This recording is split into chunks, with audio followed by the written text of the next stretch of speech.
Enjoy the holiday season with the Alolan festivities design, available on shirts, hoodies, mugs even. You can get one for yourself to wrap up nice and warm, or one for a present for a friend. Links to where you can get your own are in the description below.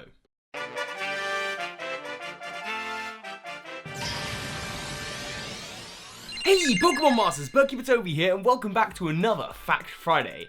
Happy Halloween to those of you who saw my Halloween special. It is one of the most awesome videos I've ever done. I'm super happy with it, and you know what? It's the kind of reason why we have Patreons on this channel, because without them and the people who help financially support the channel, I simply wouldn't be able to make videos like this. I'm not going to spoil any more for anyone who hasn't seen it, but if you haven't, please do check it out. It's at the top of the description, and I'm very, very proud of it.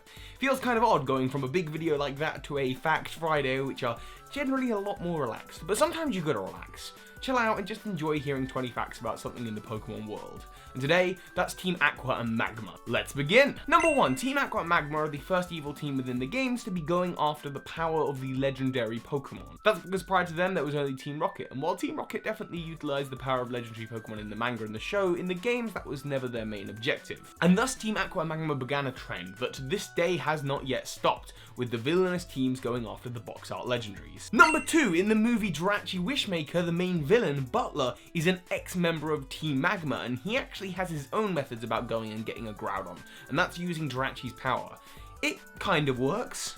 Number 3, Team Aqua and Magma actually use a lot of the same Pokemon. In fact, the only lines of Pokemon that they use that are different is that Team Aqua use the Carvanha and Sharpedo line, as well as Grimer and Muk, while Team Magma use Coughing and Wheezing and Numel and Camerupt. Meaning they only actually have one Pokemon of their signature type on their team. Number 4, in the show, Team Aqua had possession of Groudon and Team Magma had possession of Kyogre, so the two evil teams organised a swap. Trading version exclusives at its finest. Number 5.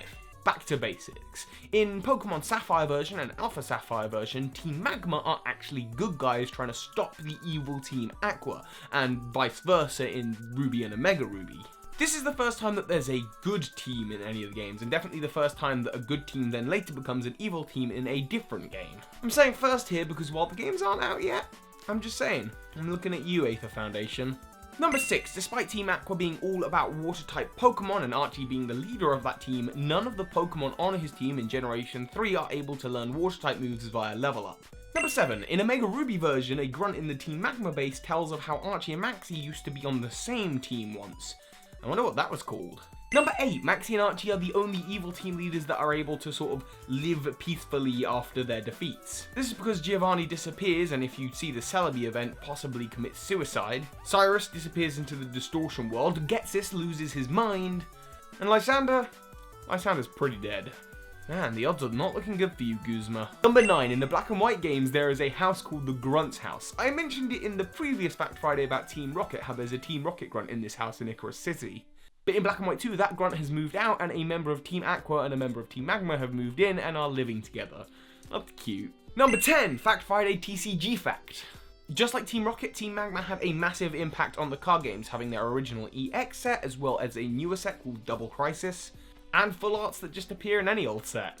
Number 11, because of the aforementioned lack of Pokemon of their representative type in the games, more Pokemon had to be added to Team Aqua and Magma's roster for the card games. So, for example, Team Magma's Houndour and Aron, and Team Aqua's Corphish and Spheal. Number 12, in the show, the blue orb controls Groudon and the red orb controls Kyogre. However, at one point in the story, Pikachu gets possessed by the blue orb, resulting in this terrifying thing. Number 13, Lance of the Elite Four even makes an appearance in the Team Aqua Magma arc of the Advanced generation. He's disguised as a Team Magma grunt. Number 14, also in the show, the first appearance of either of these teams is of Team Magma in Oldale Town. They're searching around some ruins in Oldale Town that have something to do with Groudon and Kyogre, but those don't appear in the games. Number 15, in the manga, Team Aqua appear to be a little bit more powerful than Team Magma.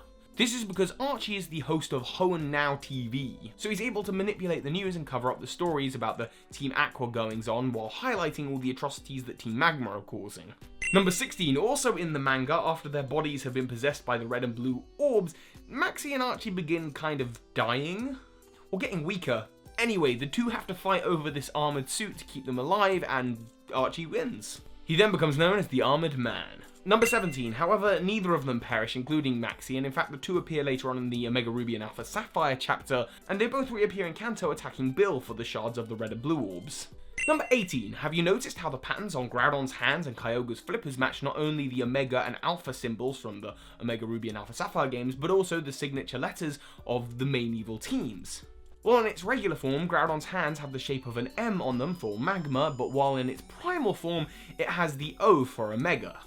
Kyogre has it a lot easier because both Alpha and Aqua begin with A, and it has relatively the same pattern on its flippers. Number 19, Kyogre and Groudon are pretty much the only legendaries that Team Aqua and Magma go after. In fact, this only really changed in Omega Ruby and Alpha Sapphire when they were going after Latios and Latias.